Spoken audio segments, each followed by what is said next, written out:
Kirk Franklin, the famous American gospel singer, has stirred controversy by expressing discontent with certain behaviors by Christians, especially in relation to marriage.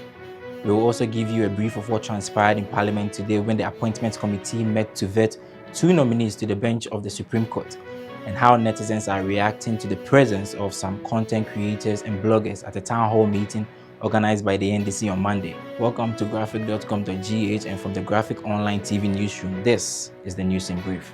Graphic communication is giving you the opportunity to have news not only in hard copy but also in a digital form. Download your Graphic News Plus now. Graphic News Plus, connecting people through news. Famous American gospel musician Kirk Franklin has stirred controversy with his beliefs on marriage and how it is regarded in Christianity.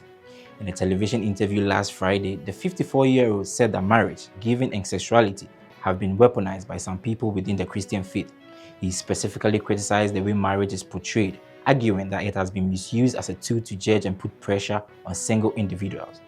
For the Grammy Award-winning singer, it was dysfunctional for particularly black single women to endure scrutiny at family gatherings, where they are often questioned about their marital status. Franklin further discussed how the Christian community often elevates marriage as a prerequisite for identity and value, thereby overlooking the potential for single individuals to serve God. This comment from the choir master has generated diverse reactions. Let's watch what he said and the reactions to it. I believe that marriage has been weaponized in Western Christianity. Giving has been weaponized in Western Christianity. Sexuality has been weaponized. For example, any woman listening to this can attest in our culture. Don't be no 30, 35-year-old single black woman and go to the family reunion. All the older women are gonna do nothing. They're gonna look at you and wonder, why you not married? Where your man at? Where your kids at? Like it's a prerequisite for identity and value. That if you don't have a man, if you don't have kids, that something about you is broken. Do you understand how dysfunctional these messages are? Yeah. And how we super spiritualize these messages. Paul said, but marriage is a necessary distraction. I have many friends that were in ministry at church, and the church has told them, if you're gonna be in ministry, you can't be single. We're not gonna let you work with the youth ministry if you're single. You can't do this if you're single. And so what people do, they quickly get married thinking that they're fulfilling God's will for their lives, but they are fulfilling man's dogma. You can be single and be used by God. You can be single and have purpose. Being married is not a prerequisite for God's hand on your life. It is not, but we've weaponized it. And then crucify people, where my camera at? Right and there. Then, and then crucify people when those same marriages don't Fail! In Parliament today, the Appointments Committee met to vet a nominee to the Supreme Court, but that was not without drama. When the chairperson, Patricia Appiah opened the floor, it was first the minority leader, Kisel Atuforsen, who raised an issue with a letter from the presidency introducing the nominees to Parliament not being signed. But when that was resolved and proceedings were to go ahead, the Member of Parliament for Boku Central, Mahama Ayariga, raised an issue with the powers of the President to nominate more than 9 justices in addition to the Chief Justice to the Apex Court in line with the 1992 Constitution. Let's watch what he said. Whereas the Constitution in Article 144 says the President shall appoint the justices, there is nowhere in this Constitution that the President is given the power to increase the number beyond the 9+1. Nowhere.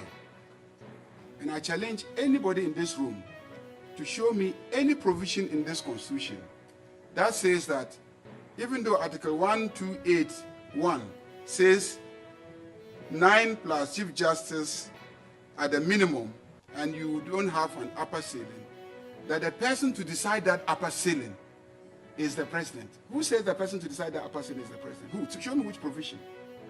That he can, anytime he feels like, and I'm not talking about this President, previous presidents have done that before.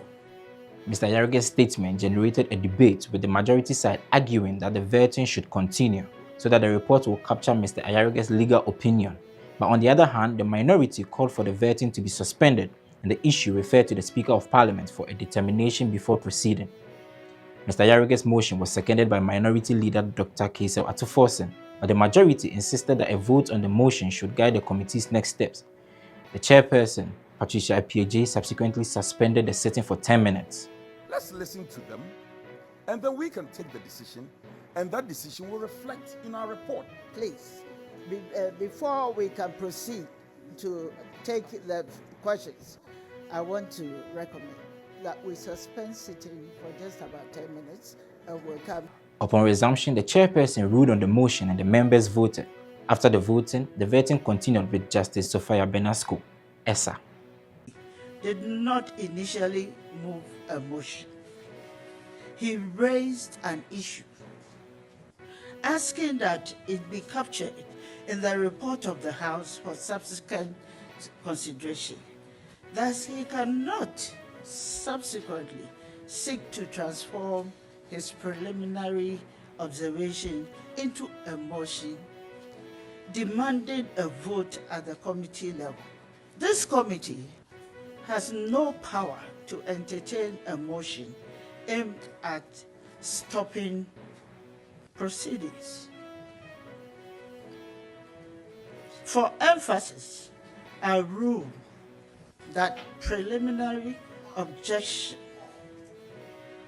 is hereby dismissed as same is without merit. Following the launch of the Youth Manifesto by the National Democratic Congress on Monday, netizens are debating whether or not predetermined questions were given to content creators and bloggers to ask at a town hall meeting held later that day. It all started when content creator Kojo Sheldon disclosed that he turned down an invitation to the event on the basis that he would not be allowed to ask a preferred question. Rather, he claimed that those who invited him wanted him to ask a predetermined question, to which he refused. This is what has generated a debate among netizens. For more news, please visit our website graphic.com.gh and follow us on social media at Graphic Online Ghana on TikTok, Daily Graphic Ghana on Facebook and Instagram, and Graphic GH on YouTube and X. I am Dexon Wolanyo Duchi.